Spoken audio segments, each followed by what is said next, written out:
Floppy and the Puppies.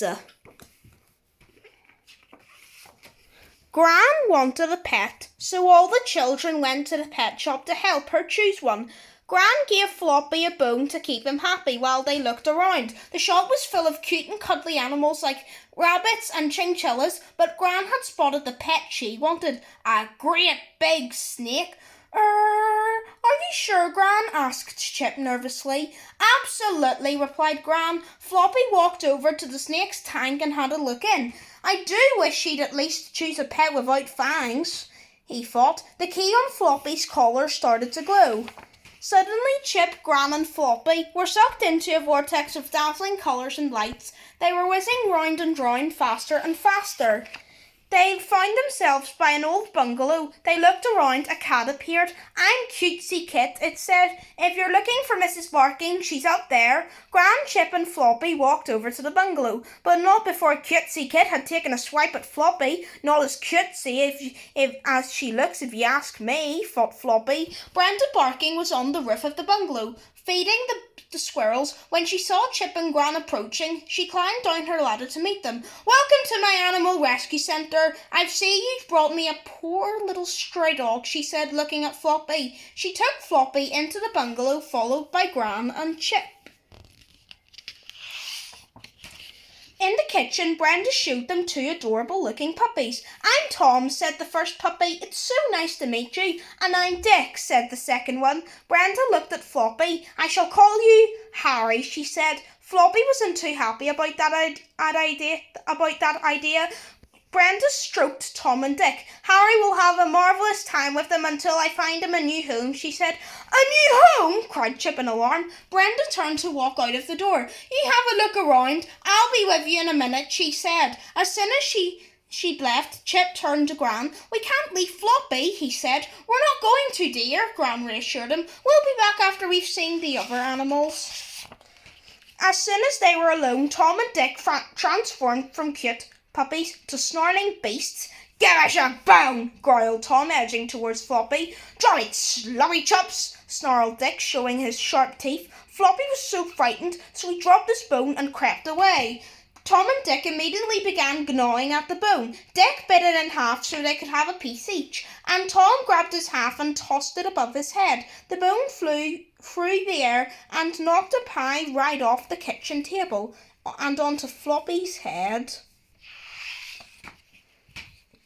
Just then, Brenda came back into the kitchen. She looked around at all the mess. What in the world has been going on here? She cried. Tom and Dick were immediately transformed back into cute puppies. It's Harry, said Dick, wide-eyed. He just started throwing his bone about. Floppy's jaw dropped with amazement. Surely Brenda wasn't going to believe him. Brenda took a rope out of her pocket and turned to Floppy. There's only one thing to do with a dog like you, she said, and tied him to a pipe on the wall. Floppy whimpered. He couldn't believe what was happening. Right, said Brenda. I'll go and fetch a muscle to stop him doing any more damage. And she walked out of the door. Meanwhile, Chip and Gran had been looking at the different animals. They found a tank with a snake curled up in it. Oh, aren't you beautiful, said Gran. Beautiful, snorted Brenda as she walked past. That hard thing. I call him Slimy Simon. But he isn't slimy at all, said Gran. I bet he's got a lovely nature. Brenda shook her head. Yesterday, when I left him with the pups, he wrecked the kitchen. As soon as Brenda was out of her earshot, the snake looked up at Gran. I didn't do it, he said, but Mrs. Barking believes the puppies everything. But Mrs. Barking believes everything the puppies say because they look so sweet. Gran took the snake out of his tank. He wrapped himself around her. Gran turned to Chip.